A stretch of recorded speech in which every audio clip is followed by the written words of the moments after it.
Bismillahirrahmanirrahim. Assalamualaikum warahmatullahi wabarakatuh. Alhamdulillahilladzi arsala rasulahu bil huda wa dinil haq liyudhhirahu 'ala dini kullih wa kafa billahi syahida. Asyhadu an la ilaha illallah wahdahu la syarikalah wa asyhadu anna Muhammadan abduhu wa rasuluhu la nabiyya ba'dah. Segala puji bagi Allah yang telah memberikan kepada kita nikmat sehat dan nikmat waktu luang yang di pagi menjelang siang ini kita kembali bisa dipertemukan di kesempatan yang penuh berkah dan kebahagiaan ini. Izinkan kami dari Ma'had MBS Kartek Wonosobo untuk menyampaikan sebuah pesan dan sebuah nasihat pada umumnya untuk kita semua dan wabil khusus untuk diri kita pribadi sebagai pemimpin keluarga, sebagai ayah dan sebagai pendidik. Karena perlu kita ketahui bersama bahwa kita semua itu adalah pendidik. Jadi tugas pendidik itu bukan hanya untuk ustadz, untuk guru saja, tetapi kita semua adalah seorang pendidik. Semua orang tua tentu berharap memiliki anak yang soleh dan solehah. Ya, tentu harapan itu membutuhkan sebuah usaha, karena ketika kita ingin memiliki anak yang soleh dan solehah, anak tersebut tidak ada di dalam toko-toko yang menjualnya.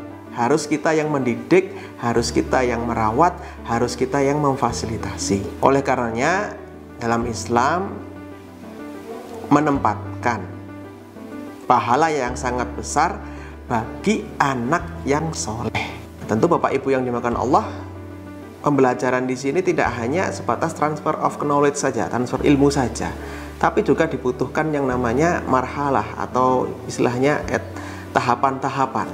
Ya, oleh karenanya kami berikhtiar untuk mendidik putra dan putri Bapak Ibu semua dengan marhalah-marhalah, dengan tahapan-tahapan yang insya Allah bisa kita praktekkan, bisa kita aplikasikan untuk kebaikan kita semua. Di dalam kegiatan di pondok kami itu anak-anak diutamakan untuk mempelajari tahfidzul Quran ya, dengan target 9 juz, dengan harapan ketika anak seusia SMP, lulus dari SMP, dia sudah memiliki bekal ya, untuk ke jenjang berikutnya dengan modal 9 juz tadi. Loh, kenapa kok nggak langsung 30 juz?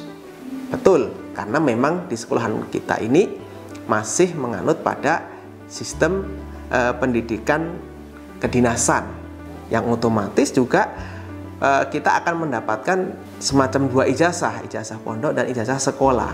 Karena memang kita berharap dari pesantren kita itu lulusannya tidak hanya melanjutkan studinya di pesantren lagi, bisa saja dia akan meneruskan di SMA umum dan semisalnya.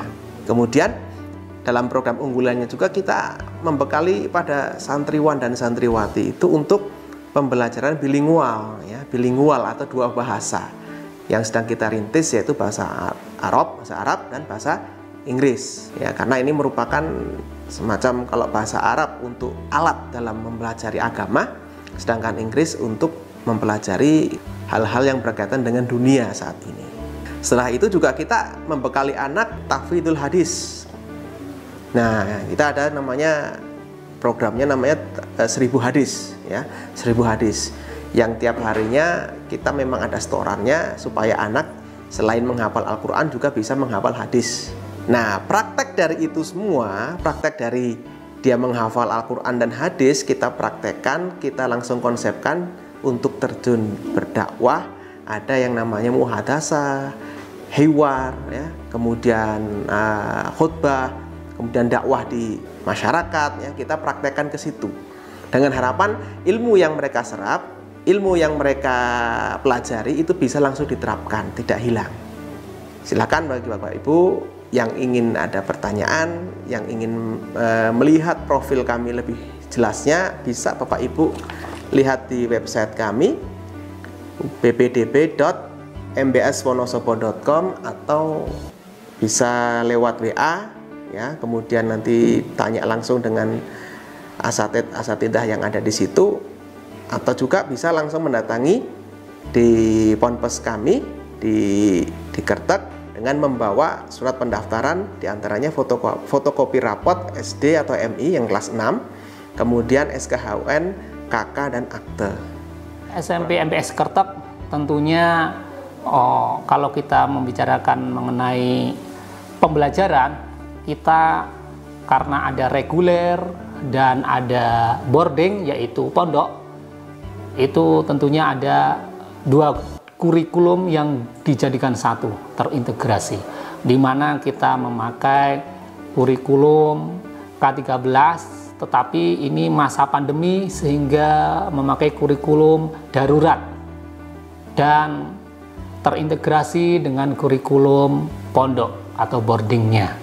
Selanjutnya, bahwa MTS Kertek pada masa pandemi ini ada pembelajaran online atau PJJ, dan juga alhamdulillah kami juga sudah melakukan pembelajaran pendampingan yaitu yang pondok atau yang boarding. Ekstrakurikuler berjalan, kami sampaikan di situ ada ekstra yang nuansa akademis dan ekstra yang punya potensi. Itu contohnya kalau yang akademis kami juga membuka pendalaman materi.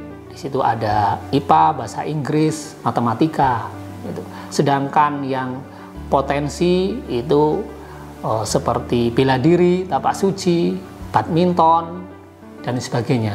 Nah, ada juga ekstra yang menjadi unggulan kami yaitu robotik dan pemrograman. Ini khusus robotik dan pemrograman tentunya kita masih dalam tahap uji coba, dan kami tentunya sudah menyiapkan asrama yang begitu representatif ya, karena di situ bangunannya adalah bangunan permanen dan di situ dilengkapi dengan fasilitas-fasilitas sehingga para santrinya baik putra maupun putri itu terpisah dan insya Allah aman. Kita ada pintu gerbangnya, keluar masuk itu harus ada izin dari ustadz dan ustazah, dan 24 jam para santri insya Allah selalu terkontrol. Kira-kira ada kurang lebih 12 ustadz dan ustazah yang mendampingi para santri yang ada di MTS Kertek dari mulai kelas 7, 8, dan 9. Untuk jumlah santri saat ini kurang lebih sudah mencapai 80-an anak, padahal kita baru membuka tahun 2017. Maka dari itu kami berharap dan dukungan kepada semua pihak. Mudah-mudahan MTS Kertek ini menjadi sekolah yang berbasis Islam, kepondokan, yang nantinya bisa go internasional. Silahkan, untuk lebih jelasnya datang saja ke MTS Kertek yang beralamat di Komplek Masjid Al-Jihad Campur Sari, Kertek, Wonosobo. Kami tunggu kedatangan Bapak Ibu dan kami siap mengantarkan putra Bapak Ibu untuk menjadi generasi Rabbani yang berkualitas baik akademis maupun ilmu agama. Kurang lebihnya mohon maaf. Assalamualaikum warahmatullahi wabarakatuh.